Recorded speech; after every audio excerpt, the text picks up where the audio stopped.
आज सकाल 15टी बड़ खबर अच्छी भिडियो को शेष पर्यंत देखिए आपंकर भल पाइबा देवे निश्चय लाइक रखिए जदि एपर्यंत चैनल को सब्सक्राइब करना एवं चैनल को सब्सक्राइब कर पाखे ऑल ब्लैकन दबे रखिए। आज सकाल अच्छी देश विदेश केते गुड़िए गुरुत्वपूर्ण खबर केंद्र सरकार बहुत बड़ घोषणा कर सहित विमान यात्री मान बहुत बड़ खुशी खबर ता सहित ग्रुप ऋण ठू आरंभ कर ईएमआई ऋण किस्ती भरुवा लोक बहुत बड़ खुशी खबर आसी जहाँकि फैसला होची 2 मास ऋण किस्ती स्थगित कराची तापर बर्तमान संपूर्ण भाव समस्त बड़ खबर अच्छे ऋण किस्ती भरुवा लोक सहित दुर्गा पूजा को नहीं नुआ गाइडलाइंस लागू करापर बड़ खबर अच्छी समस्त पाठपढ़ा पिलाठू नहीं समस्त श्रमिक भाई आज सकाल खबर बहुत गुरुत्वपूर्ण अच्छी सहित सुना दर पुणी महंगा होपर बड़ खबर अच्छी आज सकाल खबर निश्चय भिडियो को शेष पर्यंत देखिए आपण भल पाइबा निश्चय लाइक देवे आपण जिलार खबर पाइबा सहित देश विदेश सबकि खबर ये भिडियो मध्य पाइबे संपूर्ण खबर नजर पकेबा। आज सकाल प्रथम खबर अच्छी राजधानी भुवनेश्वर में कोरोना आक्रांत संख्या बढ़ी चलुवा बेले यह रोकवा लगी एठारे गंजाम फर्मुला कार्यकारी होगा निष्पत्ति होती कौन व्यक्ति जदि कोरोना आक्रांत थिबा चिन्हट होगा पर होम आइसोलेशन रुहति तेबे रोगी मान 10 दिन होम आइसोलेशन समय और 7 दिन होम क्वारंटाइन समय अर्थात 17 दिन डिस्चार्ज प्रमाणपत्र एणिकी मिलियो बोली आज भुवनेश्वर महानगर निगम पक्षर ट्वीट कर सूचना दि जाएगी। परवर्ती खबर नीट 2020 परीक्षा परिचालना निमंते केंद्र स्वास्थ्य मंत्रालय संशोधित ओएसपा जारी करछंती all India medical entrance examination NEET 2020 देवाकू आग्रही प्रार्थी और परीक्षा परिचालक मैंने यह ओएसपा पालन करेंगे। एठारे उल्लेख कर नीट 2020 बातिल करने को दायर होता आवेदन गुड़िक सुप्रीमकोर्ट खारज करछंती तेणु समग्र भारत में सेप्टेम्बर 13 तारिख दिन समस्त प्रकार सतर्क अवलंबना करी परीक्षा करने को स्थिर करा जायछि। परवर्ती खबर एणिकी परदारे नजर आसबनी विभ्रांतर विज्ञापन टेलीविजन परदारे विभ्रांतर विज्ञापन प्रचार एवं प्रसार उपरे लागिपारे प्रतिबंधक छोट पिलांक उपरे खराब प्रभाव पकाउथिबा विज्ञापन उपरे अंकुश लगाई पारती भारत सरकार ग्राहक उपभोक्ता मंत्रालय पक्षर पिलांकु भ्रमित कला भली विज्ञापन उपरे एक ड्राफ्ट गाइडलाइन जारी करा जायछि जहाकू 18 सेप्टेम्बर सुधा समस्त मतामत लोड़ा जाउछि। तेबे 1 अक्टोबर तारिख 2020 रु एही गाइडलाइंस लागू करि पारंती केंद्र सरकार अभियोग आसिले जोरिमाना संगु हेबो जे तो आपनक मतामत को निश्चय भाव फीडबैक देबा को अनुरोध। परवर्ती खबर देश में कोविड आरोग्य हार 77.74% को वृद्धि पाई गत 24 घंटा भितर आ 72,939 कोरोना संक्रमित व्यक्ति आरोग्य लाभ करते मोट आरोग्य संख्या भारत में पहुंचला 74,71,783 पहुंची एसत देश में चिकित्सित होता संक्रमित संख्या ह्रास पाँच मोट संक्रमण यह 20.98% रही जहाँकि 24 घंटा भितर भारत में 72,939 जन कोरोना सुस्थ होती। परवर्ती खबर कोरोना लक्षण थिबा व्यक्ति रिपोर्ट आंटीजन टेस्ट रे जदि नेगेटिव रिपोर्ट आसीबो तेबे सेमान को आउ थे कोविड टेस्ट करने को पड़िबो। ए नहीं स्वास्थ्य मंत्रालय समस्त राज्य और केन्द्रशासित अंचल को निर्देश देते आरटीपी टेस्ट रे नेगेटिव रिपोर्ट आसीथिबा व्यक्ति को आरटीपीसीआर जांच कराजिबो। यासो केंद्र स्वास्थ्य मंत्रालय निर्देश क्रमे राज्य और जिला स्तरीय टीम गठन कराजिबो। एही टीम जाकि आरटीपी टेस्ट रे नेगेटिव रिपोर्ट मिलिथिबा व्यक्ति को तथ्य संग्रह करिवो।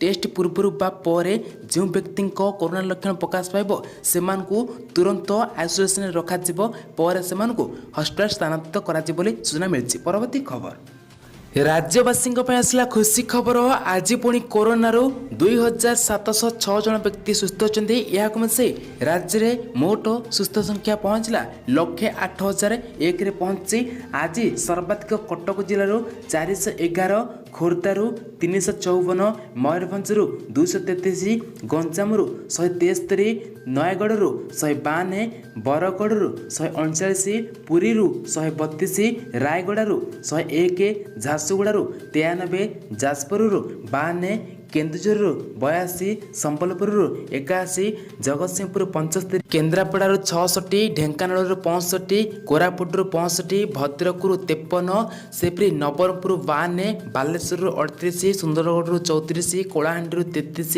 मालकानगिरी 27 बलांगीर 25 सोनपुर 24 बौद्ध 23 नुआपड़ा 23 कंधमाल 20 गजपति 18 अनुगुल 17 देवगढ़ 5 जन व्यक्ति ସୁସ୍ଥ ଅଛନ୍ତି।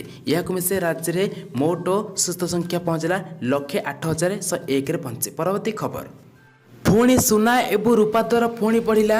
10 ଗ୍ରାମ ପିଛା 287 ଟଙ୍କା ବଢ଼ି ଏବେ ବର୍ତ୍ତମାନ ପୂର୍ବରୁ ଥିଲା 52,104 ଟଙ୍କା ଥିବାବେଳେ ପ୍ରତି 10 ଗ୍ରାମକୁ ସୁନା ଏବେ ଅଛି 52,391ରେ ପହଞ୍ଚି ପ୍ରତି ସୁନା 10 ଗ୍ରାମକୁ। ସେହିପରି ରୂପା ମଧ୍ୟ 875 ଟଙ୍କା କିଲୋ ପିଛା ବଢ଼ିଛି, ଯାହାକି ପୂର୍ବରୁ ଥିଲା 69,075 ଟଙ୍କା ଥିବାବେଳେ ଏବେ ବର୍ତ୍ତମାନ 69,950 ଟଙ୍କାକୁ ଛୁଇଁଛି। ପରବର୍ତ୍ତୀ ଖବର, ବିମାନ ଯାତ୍ରୀମାନଙ୍କ ପାଇଁ ଖୁସି ଖବର। କରୋନା ଭାଇରସ ଲକଡାଉନ କାରଣରୁ କ୍ୟାନସଲ ହୋଇଥିବା ଫ୍ଲାଇଟ୍ ଟିକଟ ଟଙ୍କା ଯାତ୍ରୀଙ୍କୁ ଫେରସ୍ତ କରାଯିବ। ନଗର ବିମାନ ମହାନିର୍ଦ୍ଦେଶାଳୟ ସୁପ୍ରିମକୋର୍ଟର ଜଣାଇଛନ୍ତି ଯେ ବିମାନ କମ୍ପାନୀ ଟିକଟର ପୂରା ଟଙ୍କା ଯାତ୍ରୀଙ୍କୁ ଫେରସ୍ତ କରିବେ। ବୁଧବାର ସୁପ୍ରିମକୋର୍ଟ ଏହି ମାମଲା ଉପରେ ଶୁଣାଇଛନ୍ତି। କେନ୍ଦ୍ର ନିଜର ପ୍ରସ୍ତାବ ଜଣାଇଛନ୍ତି ଯେ ଲକଡାଉନ ସମୟରେ ବୁକ୍ କରାଯାଇଥିବା ଟିକଟ ପାଇଁ ଏୟାରଲାଇନ୍ସ ଦ୍ୱାରା 15 ଦିନ ଭିତରେ ପୂରା ଟଙ୍କା ଫେରସ୍ତ କରିବା ଉଚିତ। ସେହିପରି ଯଦି କୌଣସି ଏୟାରଲାଇନ୍ସ ଆର୍ଥିକ ସଙ୍କଟ ଭିତରେ ଅଛନ୍ତି ସେମାନେ 31 ମାର୍ଚ୍ଚ 2021 ଭିତରେ ଟଙ୍କା ପୁରା ଫେରାଇ ଦେବେ। ତ ବର୍ତ୍ତମାନ ଏଇଠି ବିମାନ କମ୍ପାନୀଗୁଡ଼ିକ କେନ୍ଦ୍ର ସରକାରଙ୍କ ଏହି ପ୍ରସ୍ତାବରେ ଅସନ୍ତୋଷ ପ୍ରକାଶ କରିଛନ୍ତି। ତେବେ ଏହି ମାମଲାରେ ଆଗାମୀ ଶୁଣାଣି 23 ସେପ୍ଟେମ୍ବରରେ ଶୁଣାଣି ହେବ ବୋଲି ସୂଚନା ମିଳିଛି। ପରବର୍ତ୍ତୀ ଖବର, SBI ଗ୍ରାହକମାନଙ୍କ ପାଇଁ ବହୁତ ବଡ଼ ଖୁସି ଖବର। ATMରୁ ଟଙ୍କା ଉଠାଣକୁ ଅଧିକ ସୁରକ୍ଷିତ କରିବା ପାଇଁ SBI ନିଜ ATM ସହିତ ଡେବିଟ୍ କାର୍ଡ଼ରେ ନୂଆ ସିକ୍ରେଟ୍ ଫିଚର ଆରମ୍ଭ କରିଛି। ଏହି ଫିଚର ପରେ ATM କାର୍ଡ଼ରେ ହେଉଥିବା ଠକାମି ସମ୍ପୂର୍ଣ୍ଣ ଭାବେ ବନ୍ଦ ହୋଇଯିବ। ନୂଆ ଫିଚର ଜରିଆରେ ATM କାର୍ଡ଼ ଗ୍ରାହକ ଅଧିକାରୀମାନଙ୍କ ପାଇଁକା କେବଳ SMS ଜରିଆରେ ନିଜର କାର୍ଡ଼ରେ ସମସ୍ତ ଟ୍ରାଞ୍ଜାକ୍ସନକୁ ବ୍ଲକ୍ କରିପାରିବେ। ଅର୍ଥାତ୍ କାର୍ଡ଼ ହଜିଗଲେ ମଧ୍ୟ ଯଦି କେହି ଏହାକୁ ପାଏ ତେବେ ମଧ୍ୟ କିଛି ଟ୍ରାଞ୍ଜାକ୍ସନ୍ କରିପାରିବ ନାହିଁ।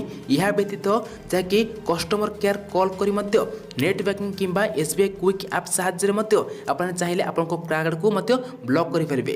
ଯାହାକି ଏବେ ବର୍ତ୍ତମାନ ସମ୍ପୂର୍ଣ୍ଣ ପ୍ରୋଟେକ୍ସନ୍ ବର୍ତ୍ତମାନ ମୋବାଇଲ ଉପରେ ବର୍ତ୍ତମାନ ସମ୍ପୂର୍ଣ୍ଣ ଭାବେ ଦିଆଯାଇଛି, ଯାହାକି SMS ମାଧ୍ୟମରେ ସବୁକିଛି ଆପଣଙ୍କର କାମ ହୋଇପାରିବ। ପରବର୍ତ୍ତୀ ଖବର, ଦୁର୍ଗା ପୂଜା ପାଇଁ ମାର୍ଗଦର୍ଶିକା ଜାରି କରିଛନ୍ତି ରାଜ୍ୟ ସରକାର। ସମ୍ପୂର୍ଣ୍ଣ କଟକଣା ଭିତରେ ଦୁର୍ଗା ପୂଜା, ଲକ୍ଷ୍ମୀ ପୂଜା, କାଳୀ ପୂଜା ପାଳନ କରିବା ପାଇଁ ଏଥିରେ କୁହାଯାଇଛି। କଟକଣା ଏତେ ଯେ କଡ଼ାକଡ଼ି ରହିଛି ଯେ ସାଧାରଣ ଲୋକମାନଙ୍କୁ ମଣ୍ଡପରେ ଦେବୀ ଦର୍ଶନ ମଧ୍ୟ ବାରଣ କରାଯାଇଛି। ତ ବର୍ତ୍ତମାନ ଦେଖିବାକୁ ଗଲେ ଜିଲ୍ଲା ପ୍ରଶାସନର ଅନୁମତି ନେଇ ନିରାଡମ୍ବର ଭାବେ ପୂଜା ହେବ। ଘର ଭିତରେ ପୂଜାଶୈଳୀରେ ପୂଜା ହେବ। କେବଳ ପାରମ୍ପରିକ ନୀତି ପାଳନ ହେବ। ସାଧାରଣ ଲୋକ ସାମିଲ ହୋଇପାରିବେ ନାହିଁ। ସେହିପରି ପୂଜା ମଣ୍ଡପର 3 ଫୁଟ ସମ୍ପୂର୍ଣ୍ଣ ବନ୍ଦ ରହିବ। ଚତୁଃପାର୍ଶ୍ୱ ମଧ୍ୟ ଆଂଶିକ ବନ୍ଦ ରହିବ। ସାଧାରଣ ଦର୍ଶନ ବନ୍ଦ ରହିବ। ପୂଜା ସ୍ଥାନରେ ପୂଜକ ଯାହାକି କର୍ମକର୍ତ୍ତାଙ୍କ ସହ 7 ଜଣ ପ୍ରତିମାର ଉଚ୍ଚତା 4 ଫୁଟ ମଧ୍ୟରେ ରହିବ। ଚଳିତ ବର୍ଷର ଭସାଣୀ ଶୋଭାଯାତ୍ରା ଉପରେ ମଧ୍ୟ କଟକଣା ଲଗାଇଛନ୍ତି ରାଜ୍ୟ ସରକାର। ଏହା ସହ କୌଣସି ମନୋରଞ୍ଜନ କାର୍ଯ୍ୟକ୍ରମ ଓ ଡାକବାଜି ବ୍ୟବହାରିକ ମଧ୍ୟ କରାଯିବ ନାହିଁ। ସରକାର ଜାରି କରିଥିବା ନିର୍ଦ୍ଦେଶନାମାକୁ ଉଲ୍ଲଂଘନ କଲେ ଆଇନଗତ ପଦକ୍ଷେପ ନିଆଯିବ ବୋଲି ସ୍ପଷ୍ଟ ଭାବେ ସୂଚନା ଦିଆଯାଇଛି। ପରବର୍ତ୍ତୀ ଖବର, ଭାରତରେ ବନ୍ଦ ରହିଲା କରୋନା ଟିକା ପରୀକ୍ଷା ବନ୍ଦ ନେଇ ସେରମ ଇନଷ୍ଟିଚ୍ୟୁଟ୍ ଅଫ୍ ଇଣ୍ଡିଆର ସୂଚନା। ଅଷ୍ଟ୍ରାଜେନିକା ଟିକା ପ୍ରସ୍ତୁତିରେ ସାମିଲ ଅଛି ସେରମ, ଯାହାକି UAEରେ ପରବର୍ତ୍ତୀ ନିର୍ଦ୍ଦେଶ ଅନୁସାରେ ନିଆଯିବ ପଦକ୍ଷେପ। ଭାରତରେ ବନ୍ଦ ରହିଲା ଅକ୍ସଫୋର୍ଡ ଟିକାର ପରୀକ୍ଷା। ପରବର୍ତ୍ତୀ ଖବର, ସୁଶାନ୍ତ ସିଂ ରାଜପୁତ ମୃତ୍ୟୁ ମାମଲା ସହ ଜଡ଼ିତ ଡ୍ରଗ୍ସ ମାମଲାରେ ରିୟା ଚକ୍ରବର୍ତ୍ତୀଙ୍କୁ NCB ଗିରଫ କରିବା ପରେ ସେ ଜେଲରେ ଅଛନ୍ତି। ସେ ଯାହାକି କୋର୍ଟରେ ଜାମିନ ପାଇଁ ଆବେଦନ କରିଥିଲେ। ରିୟାଙ୍କ ଜାମିନ ଆବେଦନ ଆଜି ଶୁଣାଣି ହେବ ବୋଲି ସୂଚନା ମିଳିଛି। ପରବର୍ତ୍ତୀ ଖବର, ମୁଖ୍ୟ ଶାସନ ସଚିବ 5T ସଚିବଙ୍କ ବୌଦ୍ଧ ଗସ୍ତ ପରେ ମୋ ସରକାର ଯୋଜନାରେ ବୌଦ୍ଧରେ 300 ଶଯ୍ୟା ବିଶିଷ୍ଟ ଚିକିତ୍ସାଳୟ ଏବଂ ରୋଗୀମାନଙ୍କ ଆଟେଣ୍ଡାଣ୍ଟ ପାଇଁ 300 ଶଯ୍ୟା ବିଶିଷ୍ଟ ବିଶ୍ରାମଗାର ନିର୍ମାଣ ପାଇଁ ସରକାର ଘୋଷଣା କରିଥିବା ବେଳେ ଏଥିପାଇଁ ଚୂଡ଼ାନ୍ତ ପ୍ରକ୍ରିୟାକୁ ଆରମ୍ଭ ହୋଇଥିବା ଜଣାପଡ଼ିଛି। ପରବର୍ତ୍ତୀ ଖବର, ବର୍ଷା ପ୍ରିୟଦର୍ଶିନୀଙ୍କ ସହିତ ବ୍ୟକ୍ତିଗତ ବିବାଦ କ୍ରମଶଃ ଅଧିକ ବିବାଦୀୟ ହୋଇପଡ଼ୁଥିବା ବେଳେ ଆଜି ଟ୍ୱିଟ୍ କରି ଏ ବ୍ୟାପାରରେ ପୁଣି ଥରେ ନିଜର ମତ ରଖିଛନ୍ତି ସାଂସଦ ଅନୁଭବ ମହାନ୍ତି। ଆଜି ସେ ଟ୍ୱିଟ୍ କରି ଲେଖିଛନ୍ତି, କେତେକ ବ୍ୟକ୍ତିଙ୍କ ଇଙ୍ଗିତରେ ସୋସିଆଲ ମିଡ଼ିଆରେ ଗୁଜବ ପ୍ରଚାର କରାଯାଉଛି। ଏହି ମାମଲାର ଅଦାଲତ ବିଚାରାଧୀନ ରହିଛି ଏବଂ ମାନ୍ୟବର ଅଦାଲତ ଏହି ପ୍ରସଙ୍ଗରେ ନିଷ୍ପତ୍ତି ନେବେ। ଏହା ସନ୍ଦେହଜନକ ଯେ ସାଧୁତା ଏବଂ ସତ୍ୟର ବିଜୟ ହେବ। ଏହି ଟ୍ୱିଟ୍ କରି ସେ କେବଳ ତାଙ୍କ ଓକିଲ ଅଶ୍ୱିନୀ ଦେବଙ୍କୁ ଟ୍ୟାଗ୍ କରିଛନ୍ତି। ପରବର୍ତ୍ତୀ ଖବର, ଆସନ୍ତୁ ନଜର ପକାଇବା ପାଣିପାଗ ଖବର ଉପରେ। ଦକ୍ଷିଣ ପଶ୍ଚିମ ମୌସୁମୀ ବାୟୁ ସମ୍ପ୍ରତି ରାଜ୍ୟରେ ଦୁର୍ବଳ ହୋଇ ଭାସ୍ୟମାନ ଅବସ୍ଥାରେ ରହିଛି। तेबे ओडिशा एवं यार पार्श्ववर्ती अंचल समुद्र पतन उपरे सृष्टि होता ट्राप लाइन प्रभाव में आसंता 15 तारिख पर्यंत राज्यर अधिकांश जिले में बिजुली घड़घड़ी सहित वर्षा झड़ तोफान हबार संभावना रही। आंचलिक विज्ञान केन्द्र पक्षर सतर्क सूचना जारी कर जहाँकि आसंता 24 घंटा अर्थात आज शुक्रवार अपराह्न सुधा जहाँकि जगतसिंहपुर कटक भद्रक बालेश्वर गजपति गंजाम खोर्धा केन्द्रापड़ा पुरी नयागढ़ कलाहांडी कंधमाल बौद्ध बलांगीर सोनपुर जिले में गोटे किंबा दुईटी स्थान में वज्रपात होबार संभावना अच्छी।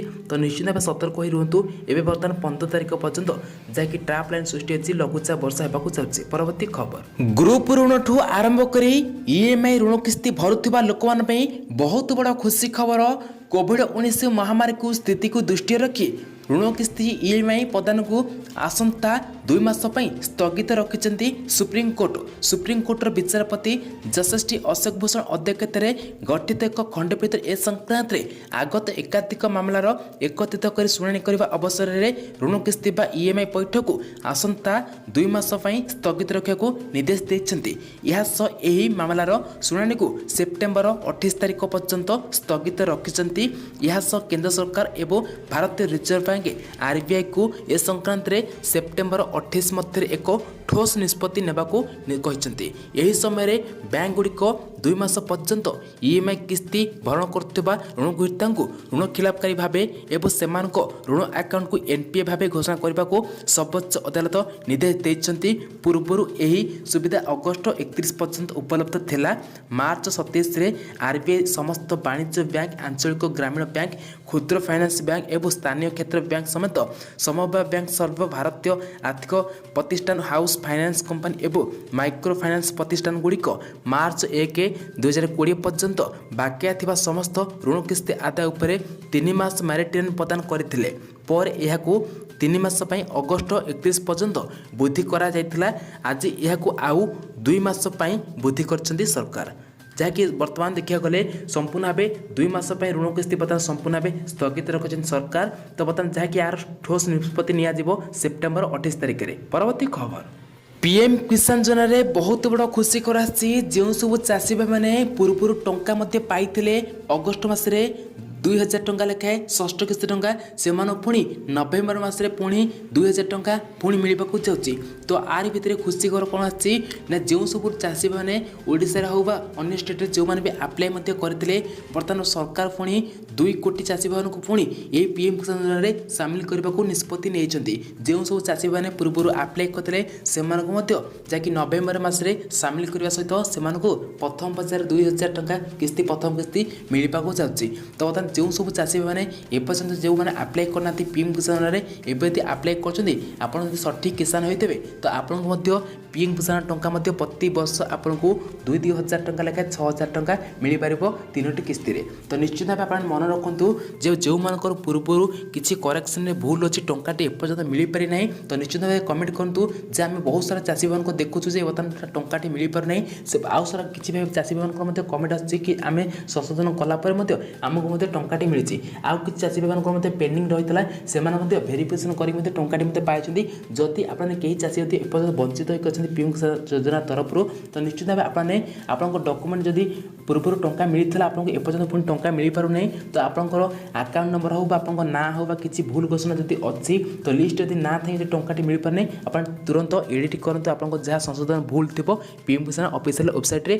सेहीपरि जदि आपंकर कौन पेंडिंग पूर्व होती अच्छी एपर्यंत किसी टंका आसीपार ना आपंकर स्टॉप बाय स्टेट डिस्ट्रिक्ट एमती किसी पेंडिंग देखुँ तो निश्चित भाव आपने ब्लॉक स्तर जाकि जे बीएनओ अच्छे बीएनओ माने नोडाल ऑफिसर जी आप ब्लॉक नोडाल ऑफिसर जी अच्छा थोड़े देखा करूँ पचारतु पीएम किसान टंका मोर कौन आसीपार ना सी उत्तर रखिए जहाँफल सीटे से भेरिफिकेसन करेंगे। भेरिफिकेसन करापर आप अकाउंट एक्टिव हम जहाँफल पीएम किसान टंकाटी मिल पार। एबे राशन कार्डधारी मान खुशी खबर कहीं राशन कार्ड रे जानी 5 मासर राशन सामग्री मिलवा आरंभ हो। तो बर्तमान बहुत सारा जगह राशन सामग्री मत मिल सारी। प्रथम पर्यायर 2 मासर प्रथम पर्यायर केवल चाउल मिलता पर्यायर पुणी डाली मिलता 2 मासर एमती कर मिली। जब 2 मास पुणी कंप्लीट हो जाए पुणी आउ 3 मासर मिल यही पुणी 5 मास पर्यंत राशन सामग्री मिल। तो आर भितर जो सब गरीब लोक अच्छा से बर्तमान सरकार बर्तमान बड़ घोषणा आसी बर्तमान भिन्नक्षमଠୁ आरंभ कर समस्त गरीब जो मैंने अच्छा प्रकृत पाइबा योग्य व्यक्ति से मागणा राशन सामग्री सरकार जोगाइबार नहीं बर्तमान बड़ फैसला आसी तो जो मन पाखे बर्तमान राशन कार्ड नहीं से तुरंत मत आप्लाय करूँ आपको राशन सामग्री मिलवा सहित राशन कार्ड मिल जैकि सरकार बड़ घोषणा आसी तो बर्तमान जो सब लोक भिन्नक्षम लोक अच्छा जैकि से मागणा राशन सामग्री सहित राशन कार्ड मिल घोषणा आसी तो आपको एपर्यंत राशन कार्ड आप पाखे एपर्यंत अच्छे ना नहीं निश्चय मत कमेंट करूँ तो बर्तमान देखा गले कोरोना आर्थिक संकट भितर समस्त प्रभावित होती जो गरीब श्रेणी लोक बर्तमान राशन कार्ड पाइना से तुरंत आप्लाय करूँ आपको राशन कार्ड सहित राशन सामग्री मिले सूचना आसूँ तो निश्चय भाव एपर्यंत आपने आप्लाय कर निश्चय मत कमेंट कर जनातु जदि आप्लाय करना आप्लाय करने चाहूले आपको निकटस्थ आपको सरपंच हूँ आपंकर वार्ड मेम्बर जरिए आप्लाय करूँ जहाँफल पूर्व बहुत सारा लोक आप्लाय कर राशन कार्ड पाई से केवल लिस्ट ना आड होती से राशन कार्ड ब्लॉक स्तर आवेलेबल अच्छी से चाहिए आनीपारे तो ये बर्तमान देखिए राशन कार्ड बर्तमान बहुत सारा लोक पाई जदि आपपर्यंत राशन कार्ड पाई ना आप्लाय करूँ यार भितर बर्तमान जो सब भिन्न लोक अच्छे से राशन सामग्री सरकार जोगाई देवे नहीं बड़ घोषणा आसी परवर्ती